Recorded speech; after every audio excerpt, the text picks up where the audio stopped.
چنانچہ ہمارے پردادا شیخ حضرت خواجہ فضل علی قریشی رحمۃ اللہ علیہ بہت متقی، بہت اتنا تقویٰ کہ حیران، سنت کا اہتمام اتنا تھا کہ ایک نابینا حافظ صاحب ان کے ہاں ٹھہرے ہوئے تھے. جیسے بہت سارے لوگ آتے ہیں تو خانقاہ میں ٹھہرتے ہیں، مدتوں سے ٹھہرے ہوئے تھے. اب ایک دن جمعہ کا دن تھا، مسجد کے اندر سرکنڈے کی چھت تھی اور بھیڑوں نے وہاں ایک اپنا جگہ بنا لی تھی، اور وہ کبھی اس کو کاٹ دیتی تھی بھیڑ، کبھی اس کو کاٹ دیتی تھی. تکلیف تھی لوگوں کو.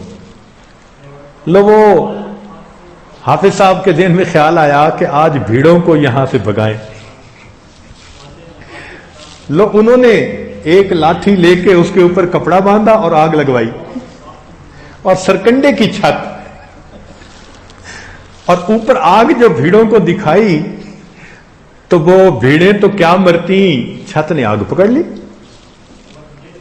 اس زمانے میں جب 1 روپے کی بڑی قیمت ہوا کرتی تھی، مسجد کی چھت بھی جلی، گھروں کی چھت بھی، اور گھر کے حضرت فرماتے تھے کہ 30-40 ہزار روپے کا نقصان ہوا لوگوں کا. وہ بستی میں پھیل گئی آگ، ایک چھت سے دوسری تیسری. خیر حضرت کو پتہ چلا، آئے لوگ، پتہ کیا یہ کس نے کیا؟ جی وہ حافظ صاحب. تو حضرت خاموش ہو گئے، فرمایا اللہ کو ایسے ہی منظور تھا، مقدر میں ایسا ہی تھا. تیسرا دن ہوا تو ایک آدمی بیٹا ہوا اور وہ مٹھائی لے کے آیا. حضرت میرے ہاں بیٹا ہوا اور میں خوشی کی وجہ سے ان سب سالکین کے لیے مٹھائی لایا ہوں. تو حضرت نے وہ مٹھائی لوگوں میں بھی تقسیم کی، اور اس میں حافظ صاحب کو پوچھا وہ کدھر ہیں بھائی، ان کو تو نظر نہیں آ رہے. حضرت نے ان کی مٹھائی اپنی چادر کے کونے میں باندھ لی. اچھا جب ملیں گے تو میں ان کو دوں گا. محبت اتنی، اتنا نقصان پرواہ نہیں. مٹھائی تقسیم کی، ان کا نام لیا، پوچھا وہ کہاں ہیں، ان کا جی ابھی تو موجود نہیں ہے. تو 2 دن 3 دن گزر گئے، اب وہ حافظ صاحب مل نہیں رہے. تو وہ تو اصل میں آگ لگنے کے بعد وہاں سے قریبی ایک بستی میں جا کے چھپ گئے تھے. اللہ کی شان، ایک بندے نے جا کے حافظ صاحب کو بتایا کہ حافظ صاحب آپ یہاں چھپے ہوئے ہیں، اور حضرت صاحب تو 3 دن سے آپ کی مٹھائی اپنی چادر کی کونے میں باندھے پھرتے ہیں. تو حافظ صاحب کو تسلی ہو گئی کہ حضرت صاحب مجھ سے ناراض نہیں ہے. حافظ صاحب واپس آ گئے.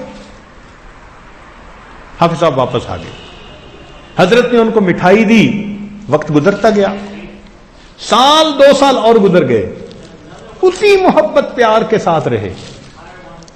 ایک پھر جمعہ کا دن تھا. اس دن حافظ صاحب کو کیا خیال آیا کہ داڑھی کے بال کچھ ذرا بڑے ہیں، کچھ چھوٹے ہیں، میں برابر کر لوں. اب وہ نظر ان کی بالکل بند تو نہیں تھی، کچھ تھوڑی تھوڑی تھی، لیکن نابینا کہتے تھے لوگ ان کو. اب وہ خود اپنی داڑھی کو برابر کرنے لگے تو کرتے کرتے داڑھی کو ایک مشت سے چھوٹا کر بیٹھے. جمعہ کی نماز حضرت نے پڑھائی، حافظ صاحب کو دیکھا تو بلا کے پوچھا حافظ صاحب یہ کیا ہوا؟ ان کا جی میں اس کو ذرا ٹھیک کرنے لگا تھا تو بس یہ تھوڑی سی چھوٹی ہو گئی. اسی وقت حضرت نے ان کا بستر ان کے سر پر رکھوایا اور خانقاہ سے ان کی چھٹی کروائی. اتنا بڑا نقصان چہرے پہ ملال نہیں.